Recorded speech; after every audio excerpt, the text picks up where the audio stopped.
nous sommes en mission. La jeunesse dans laquelle que nous constituons aujourd'hui est née avec les crises électorales en Côte d'Ivoire.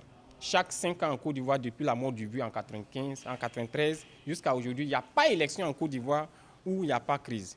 Ce sont les jeunes qui sont interpellés, ce sont les jeunes qui meurent, ce sont les jeunes qu'on manipule. Dans une famille, il faut que chaque membre de cette famille prenne conscience de ce que c'est la famille, ses totems, ce qui est interdit, ce qui est défendu, ce qui est permis. En Côte d'Ivoire, en parallèle, il faut que tous ceux qui vivent en Côte d'Ivoire, tous les Ivoiriens prennent conscience que nous sommes dans une famille. Et nous qui constituons les 3/4 de la population ivoirienne, c'est-à-dire la jeunesse, il nous faut prendre conscience des 30 années de crise. C'est pourquoi nous sommes nés pour nous confier une mission. Nous avons maintenant 3 ans. Et à la fin de ces 3 ans, comme le recommandent les statuts et règlements de l'AMIC aussi, il faut passer à un congrès. Je me félicite, après 3 ans, d'être à nouveau reconduit pour permettre à la jeunesse ivoirienne de travailler à cette conscientisation.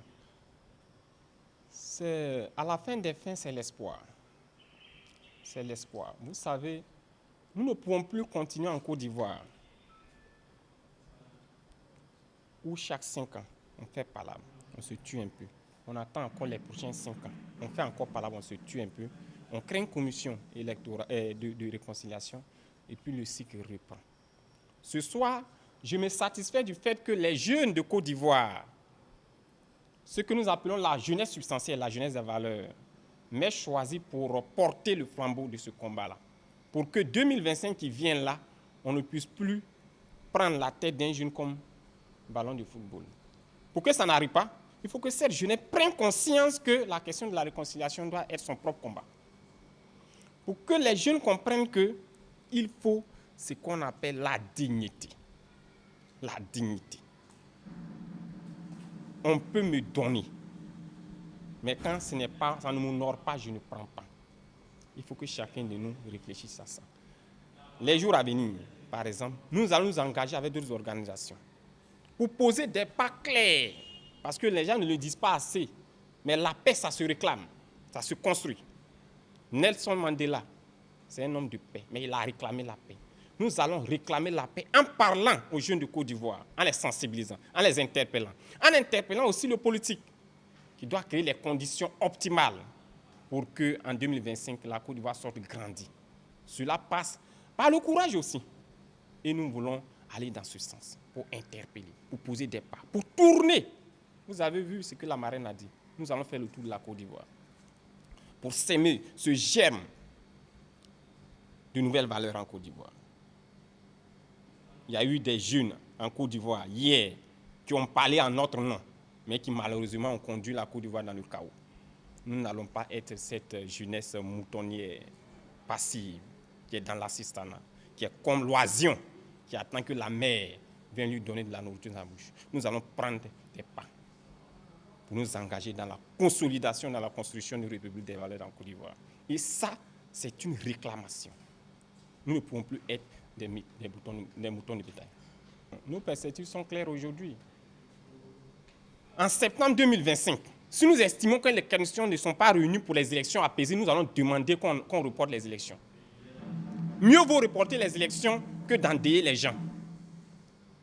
C'est pourquoi nous faisons notre mea culpa en assumant ce que la jeunesse a pris comme position hier dans les crises que notre pays a connues. Et qu'on ait une jeunesse responsable, consciencieuse, qui va dire demain, à toi politique, ce que tu es en train de faire là, c'est nous qui allons mourir. Il faut quitter dans ça. Parce que les élections supposent des conditions. C'est une occasion de fête.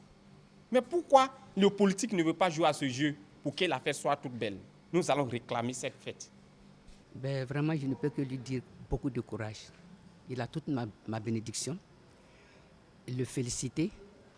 Et de la manière dont il a commencé, qu'il continue, parce que je le vois. C'est un jeune déterminé, engagé, qui est prêt à sensibiliser ses pairs afin qu'ils reprennent conscience de leur existence, qu'ils sachent que c'est eux la relève de demain et qu'ils ne se laissent pas manipuler, qu'ils ne se laissent pas agir, qu'ils agissent eux-mêmes, mais qu'on ne les agisse pas. Donc ils prennent cette conscience-là et c'est ce travail que Mikosi s'emploie à faire et je l'encourage et je serai avec lui et lui avec moi dans nos missions. Voilà. Évidemment, vous me donnez l'opportunité de lancer un appel à la jeunesse. Initiative citoyenne pour des élections apaisées appelle la jeunesse ivoirienne à sortir des griefs de la manipulation, je dirais des politiques. Sortir de la manipulation des griefs des politiques. J'ai été femme politique. Aujourd'hui, je fais mes pas dans la société civile. Et la jeunesse, c'est notre devenir. C'est notre devenir. Moi, j'ai des enfants, je n'aimerais pas les voir être microbes. Je n'aimerais pas les voir prendre des armes. Je n'aimerais pas les voir prendre des machettes, aller taillander leurs prochains pour faire plaisir à un groupe soi-disant de partis politiques.